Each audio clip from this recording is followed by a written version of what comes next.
going on, peeps? It's Wrath here, hanging out today, playing some Idle Heroes. I want to thank you guys so much for coming to hang out with me today. If you liked the video, don't forget, smash that thumbs up button to show your support. And if you haven't already, don't forget to subscribe as well. Alright guys, we're back today on the seasonal server, continuing our hero analysis. And I kind of figured we'd just go in order of the heroes that I maxed, just because, I don't know, I felt like I had to have an order to it, but I don't really. Anyways, today we're going to do Barea. He was the second 10-star I made this season, and I'm not gonna lie, guys, I've been really impressed with him. I knew he'd be decent. Like, you hear Barea's pretty good, but I wasn't really sure how good he was gonna be. Turned out to be really good. So first up, we're going to read through his skills, talk about some stuff, gearing options, things like that, where he's good. And then we'll maybe take him out for like a test run in the broken spaces. Generally speaking, this late in the season, there's no Marauders to test against, because as soon as they pop up, somebody kills them. So I can't really do a Marauder test for you, so I'll hit him up in the broken spaces and show you what he does there. Alright, so first up, let's go through his skills. Alright, a little bit of reading here. Deals 190% of his attack as damage against frontline enemies, and if having more health than the being attacked foe, he deals an extra 15% of the foe's maximum health as damage. It also increases attack by 15% and his armor break by 15%, and it can't be dodged. Really powerful skill. Alright, really powerful skill, and as you can see, it does kind of synergize with his health, but that really doesn't kick in PvE as much versus bosses, as much as it does in PvP. It's a very PvP focused to get that higher health than the enemy, alright? Also, the armor break and attack is definitely great, helps him do more damage against bosses, and it can't be dodged, which kind of helps counter things like Mickey, or even like dodge-built roses, stuff like that for PvP, because you can't miss his active skill, and it's going to do a pretty whopping amount of damage. Alright, second one here is first passive. Skill attack and basic attack can't be dodged. That means things like Mickey, Rosa, really any dodge-built hero in the one slot isn't going to be able to dodge Barea's attack, which is great. It means Barea can reliably build skill damage, or skill power, so he can launch his skills. It's pretty great. Also, he has a 100% chance to steal the target's 25% armor for 3 rounds. Not gonna lie, I'm not 100% sure if this works. I've heard people say that Gru, his active skill, doesn't actually steal armor. I don't know. I've never actually went through and tested, because I don't really know. I mean, it'd be kind of hard to test, at least for me, because I'm not very smart. But if it does work, fantastic. If it doesn't work, whatever. He still can't miss his basic and active skills, so that's fantastic. Alright? Third, second passive here, HP plus 40%, attack plus 35%, armor plus 40%. As you can see, he's not only going to be pretty tanky, he gets a pretty decent attack buff for being a warrior. 35% attack, no joke. Alright? Last passive here, Violent Attack. At round 4, increases crit by 60% and crit damage by 100%. This right here is what turns Barea into an absolute monster. Alright, 60% crit's nothing to laugh at, especially with the passive built up in your tech. I think he has 80% natural crit with max tech, which is pretty nuts. Not to mention 100% crit damage. That is a stupid amount of crit damage. Absolutely insane. But anyways, he doesn't really get that until 9 stars, so BT dubs, watch out for that. We'll look at that just for a second before we talk a little bit more about him. His earlier form, his, what do you call this, his 6-star, where's he at? There he is. Can't even see with my eyeballs. But here, as a 6-star, it doesn't kick in till round 6, which used to be all the way till 10. They actually buffed it recently to where it's round 4 at 10-star, and 9-star. So it doesn't kick in till round 6 when he's lower, so he's not quite as powerful early on, but once you 9 and 10-star him, he turns into an absolute powerhouse. He's still not bad regardless, but it's a little bit harder to get that round 6 proc in a PvP situation, because he does, generally at round 6, your PvP fights are winding down. He'll probably still be alive because he has massive amounts of health, but whatevs. So, how to build Barea. What should you build Barea as? Alright, there's 2 main methods of building a Barea, in my opinion. There's a PvP version, and there's a PvE version of Barea. Alright, obviously your gear like this doesn't matter. That's going to be whatever you can put on him. The main things we're about here is the stone and the artifact. Now, in general, I would say a reduced damage HP artifact is going to be your strongest artifact for a Barea. most of the time, depending on how you're building him and why you're building him. Reduced damage is fantastic in PvP situations because he's not going to take as much damage, which means he's more likely to last till round 4, and at round 4 he's going to boost that damage up, and I've seen Barea solo clutch battles against 3 or 4 people where he just smashes that front line down in one hit and then smashes the back line down. It's pretty impressive. He can become an absolute monster after round 4. Gotta watch out for him. So reduced damage HP is a fantastic artifact here, but depending if you're wanting to go more PvE mode with him against bosses, because his active skill here, if we can look at it for a second, the extra damage, if you have higher health than the enemy, doesn't really proc on bosses, because rarely ever, only at the last like 1% of the boss's life, will Barea ever have more health than the boss. So you don't have to really worry about that there. Mainly you're going for a heavy crit, so you hit really hard constantly. And that's what mine is at right now, because I put a crit stone on him. That's what I would say if you're going to go PvE with your Barea, either your stone or your artifact needs to be a crit-based build. I would recommend stone, personally, because you get both crit and crit damage, which is very powerful. They proc very well together, because obviously they both complement each other. Makes you crit more often before round 4, and then after round 4, it's almost a guaranteed crit with very heavy crit damage. Mine's rocking, what, 150? He's got 52 crit damage normally. Once his passive kicks in, 152% crit damage. That's insane. That's going to be a ton of crit damage. His natural crit's 35% already, plus the 15% from his stone. That puts him at 40% crit, and then you add in the 60% from round 3, it's 100% crit, and I don't know if crit caps. I feel like it does, because I don't think he crits every time in fights. We'll actually check that out here in a second, because I don't think it does. I'm pretty sure crit has a soft cap you can't see, like 80% or something, but whatevs.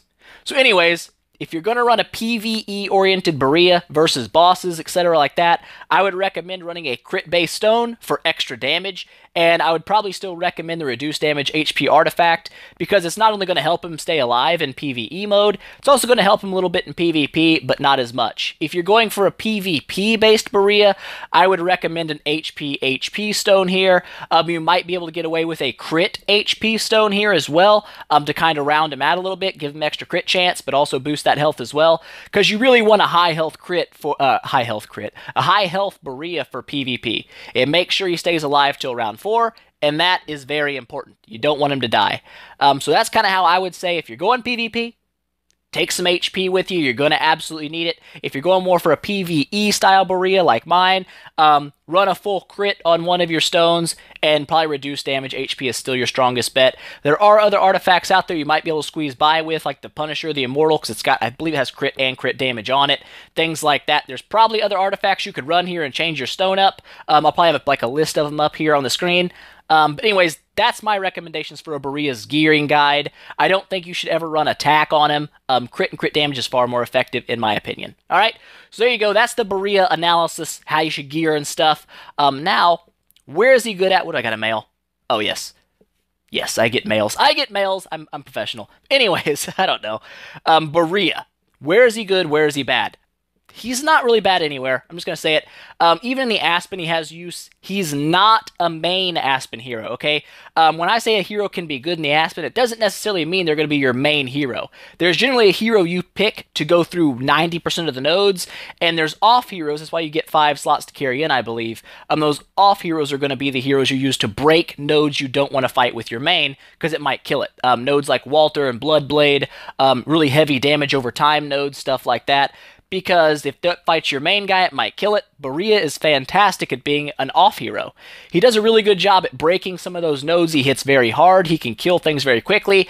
But around difficult, I don't know, 40 or 50, he does have a really good chance of dying in a single round versus Bloodblades or Walters and Bloodblades, because that damage over time still eats his lunch. If he gets stunned at all, he probably won't be able to kill everything off, so he'll probably end up dying. But still, solid node breaker. I would definitely recommend carrying one in if you've built one. He's amazing.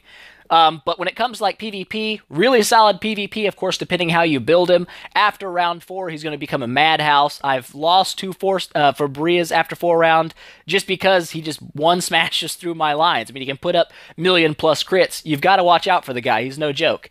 When it comes to tower, same thing. Any he really works everywhere. He's an all-around decent hero. He's just not a main Aspen hero. He's not going to carry you all the way through the Aspen. He's a node breaker there, but he works really well everywhere else. So we're going to jump in here. Do I want to do like a... We'll do one campaign battle. We'll have to change our map, of course. We'll do like a single campaign battle with just him. We'll drop the monster, of course. That will nerf his damage a bit, you know, FYI. The monster is pretty integral part of your damage. It boosts your stats by quite a bit. But it obviously, when it procs, it kills everything in the campaign. So I leave it off for the testing purposes. Just to kind of see the difference between a round 1 and a round 4 Barea. So 82 grand crit right off the bat. That's not a lot. 285 with his active skill. It's only round 2. So he's not really going nuts yet. Round 3. There's round 4, 556. He's now going to have his extra crit kicking in. And his crit damage, 478 grand, and a 267 basic attack. Now, that's with no monster. Again, you got to remember that's a huge deal. No monster makes a big deal. There's no backup heroes, no armor stripping going on. That's just a basic Barea. All right, he's got nothing going for him. But you see after round 4, his crit does knock up quite a bit. Pretty nuts. But I do believe it's not 100% because I don't think I crit on that Dragon Slayer. So I think there's a soft cap for crit. It's just not listed anywhere. But now, let's go drop him into a boss battle in the Broken Spaces by one of these dudes real quick. We're going to fight here on this dude. Every level 400 boss here has AoE damage, which really sucks for my team because I have no AoE healer, which means it is kind of hard for me to get a hero all the way from the beginning to the end of a battle. It's going to be kind of hard to test things like Bloodblade and Walter because I do believe they're going to die, but we'll give it our best shot, you know? So we're going to jump in here. We're going to battle this dude. We got the team we need here.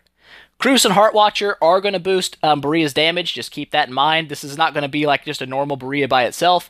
They're going to do a lot of the damage for him or help boost his damage. So you'll be hitting pretty crazy crits, but generally speaking, if you're doing boss damage, those are two heroes you want in your party.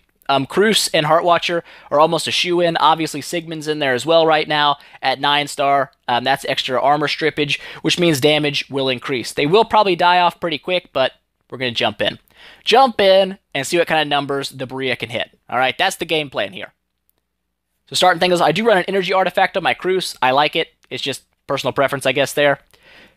So we're going to sit here and see. I don't know what the highest crit I've seen from my Barea is yet. We'll see what he hits today. Get in there and go nuts. 600 grand with a basic attack. That's not bad. 1.3 mil. Again, Heartwatcher hasn't really stacked up yet, so that's also a thing. Is that a million basic? No way. 1.1 million with a basic attack. So that Heartwatcher Sigmund combo does give him a huge amount of damage. Not going to lie. See what we can get here. I want to see. I think I've seen 2.8 from him.